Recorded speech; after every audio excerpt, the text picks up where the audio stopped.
Uçun kuşlar Medine'ye, selam götürün Nebiye. Ümmet onu çok özlemiş, gidin söyleyin Resul'e. Ümmet onu çok özlemiş, gidin söyleyin Resul'e.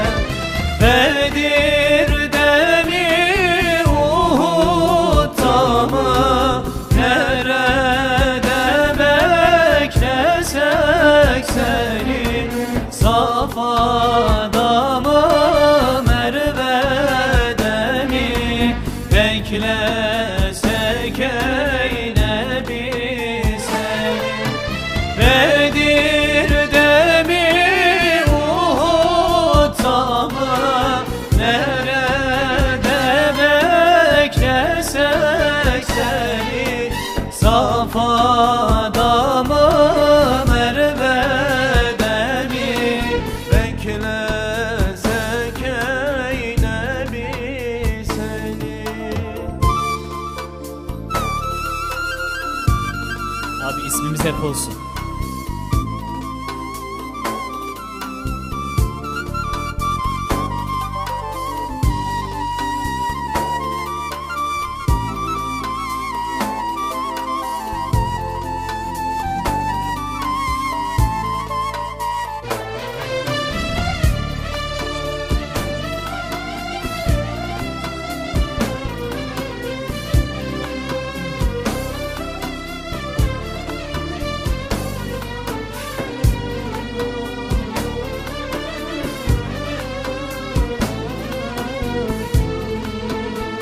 Back vokallerimize de teşekkür ediyoruz.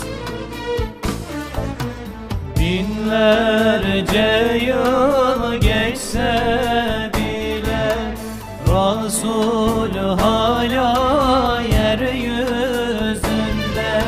Sanki yine avuç açmış, dua ediyor ümmete. Sanki yine avuç açmış, dua ediyor ümmete. Bedir'de mi, Uhud'da mı, nerede beklesek seni? Safa'da mı, Merve'de mi, beklesek ey Nebi seni?